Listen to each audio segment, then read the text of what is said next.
Supreme കോടതിയിൽ നിങ്ങൾ കൊടുത്തിരിക്കുന്ന സത്യവാങ്മൂലം, ആചാര ലംഘനത്തിന് കൂട്ടുനിൽക്കുന്ന സത്യവാങ്മൂലം തിരുത്താൻ നിങ്ങൾ തയ്യാറുണ്ടോ? അതാണ് ചോദ്യം. ഇതുവരെ മറുപടിയില്ല. UDF നേതൃത്വം ഗവൺമെന്റിനോട് ചോദിച്ച ചോദ്യം അതാണ്, ആദ്യത്തെ ചോദ്യം. രണ്ടാമത്, ഇപ്പോൾ ഈ അയ്യപ്പ ഭക്തി ഇങ്ങനെ വന്നിരിക്കുകയാണ്. ഈ അയ്യപ്പ ഭക്തി ഇങ്ങനെ വരുമ്പോൾ നിങ്ങൾ അന്നെടുത്ത കേസുകൾ പിൻവലിക്കാം എന്ന് നിയമസഭയിൽ നിങ്ങൾ ഉറപ്പ് നൽകിയിരുന്നു. നിങ്ങൾ ആ കേസുകൾ, ആയിരക്കണക്കിന് കേസുകൾ പിൻവലിക്കാൻ നിങ്ങൾ തയ്യാറുണ്ടോ? ഇപ്പോഴും അയ്യപ്പ ഭക്തർ കോടതികൾ കയറി ഇറങ്ങി നടക്കുകയാണ്. അയ്യപ്പ ഭക്തരും രാഷ്ട്രീയ നേതാക്കളും സാമൂഹ്യ പ്രവർത്തകരും ആ കേസ് പിൻവലിക്കുന്നില്ല. പിന്നെ ഞാൻ പറഞ്ഞല്ലോ, 10ാമത്തെ വർഷത്തിൽ തെരഞ്ഞെടുപ്പ് സായാഹ്നത്തിൽ അയ്യപ്പ ഭക്തി സർക്കാരിന്. അപ്പൊ ഒരു ചോദ്യമുണ്ട്, കഴിഞ്ഞ 10 വർഷം എന്നിട്ട് പറയാണ് ഇത് മാസ്റ്റർ പ്ലാൻ കൊണ്ടുവരും ശബരിമലയുടെ വികസനത്തിൽ. 9 വർഷമായി കൊണ്ടുവരാത്ത മാസ്റ്റർ പ്ലാൻ 10ാമത്തെ കൊല്ലം തെരഞ്ഞെടുപ്പ് പ്രഖ്യാപിക്കാൻ പോകുമ്പോഴാണ് കൊണ്ടുവരുന്നത്. കാപട്യം.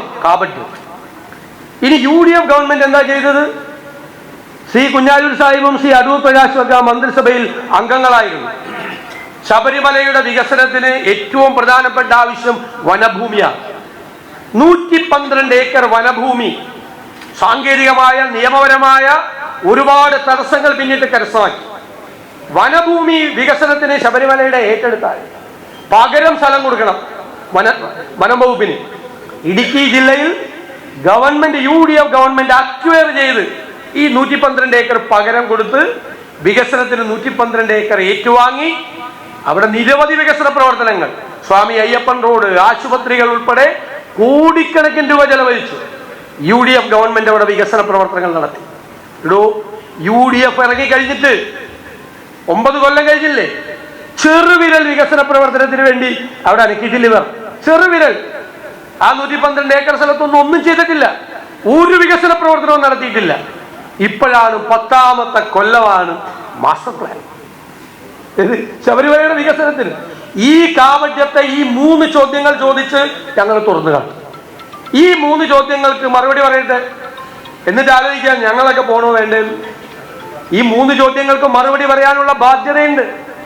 ഇപ്പൊ എന്താണ് ഇതിനായിട്ട് ഇറങ്ങിയിരിക്കുന്നതെന്ന് അരിയാഹാരം കഴിക്കുന്ന എല്ലാവർക്കും മനസ്സിലാവും ഇല്ലേ? തെരഞ്ഞെടുപ്പ് സായാഹ്നത്തിൽ ഈ പണിക്ക് ഇറങ്ങിയിരിക്കുന്നത് എന്തിനാണെന്ന്, ഇപ്പൊ ഇറങ്ങിയിരിക്കുന്ന പണി, ഇപ്പോൾ അയ്യപ്പ ഭക്തി എന്താണെന്ന്. ഇവിടെ വർഗീയവാദികൾക്ക് സ്പേസ് ഉണ്ടാക്കി കൊടുക്കുകയാണ് CPM. വർഗീയവാദികൾക്ക് സ്പേസ്, അതാണ് CPM-ന്റെ സ്ഥിരം പരിപാടി. BJP-ക്കാരും വർഗീയവാദികളും ഒരു പണിയില്ലാതിരിക്കുമ്പോൾ അവർക്ക് സ്പേസ് ഉണ്ടാക്കി കൊടുക്കാൻ, വർത്തമാനം പറയാൻ. അതാണ് പിണറായി ഗവൺമെന്റിന്റെ മുഖ്യ ജോലി. അതുകൊണ്ട് ഈ അയ്യപ്പ ഭക്തി, ഈ കപട അയ്യപ്പ ഭക്തി കേരളത്തിലെ അയ്യപ്പ ഭക്തരായിട്ടുള്ള ആളുകൾ, ജനങ്ങൾ തിരിച്ചറിയും. ഈ 3 ചോദ്യങ്ങൾ കേരളത്തിലെ എല്ലാവരുടെയും മനസ്സുകളിലേക്ക് UDF ഉയർത്തുന്ന ഈ ചോദ്യം എത്തിക്കേണ്ട ബാധ്യത നമുക്കുണ്ട്. ഇതാണ് ചോദ്യം, ഇതാണ് മറുപടി. ഇത് പറയട്ടെ, ഇതിന് മറുപടി പറയട്ടെ. മുഖ്യമന്ത്രിയോ ദേവസ്വം മന്ത്രിയോ ഒരാളും പറഞ്ഞില്ല. എന്ത് മറുപടി പറയും? യാഥാർത്ഥ്യങ്ങളാണ് പറഞ്ഞു. രണ്ടാമത്തത്, വികസന സദസ്സ്. എവിടെ? പഞ്ചായത്തുകളിൽ, മുനിസിപ്പാലിറ്റിയിൽ, കോർപ്പറേഷനിൽ. ഇപ്പൊ എന്തൊട്ട് വികസനം? ഇലക്ഷൻ അടുത്ത മാസം പ്രഖ്യാപിക്കുമോ നവംബറിൽ പ്രഖ്യാപിക്കുമോ എന്നുള്ള രീതിയിലിരിക്കുകയാണ്. അപ്പൊ എന്താ വികസന സദസ്സ്? എന്തു പറ്റി ഇവർക്ക്? ഇപ്പൊ എന്തിനാ വികസന സദസ്സ്? ഇലക്ഷൻ അടുത്ത ഒക്ടോബറിലാണോ നവംബറിലാണോ എന്നുള്ള സംശയം മാത്രമേ ഉള്ളൂ. പ്രഖ്യാപിക്കാൻ പോകുന്നത് തെരഞ്ഞെടുപ്പ് പ്രഖ്യാപിക്കാൻ പോകുമ്പോൾ വികസന സദസ്സ്. എന്നിട്ട് കാശ് എവിടുന്ന? പഞ്ചായത്തിൽ നിന്ന് എടുത്തോളാം, ലോക്കൽ ബോഡിയിൽ നിന്ന് എടുത്തോളാം. ലോക്കൽ ബോഡിയിലെ സ്ഥിതി എന്താ? വികസന പ്രവർത്തനം നടത്താൻ 5 പൈസ ഇല്ലാത്ത സ്ഥിതിയാണ്.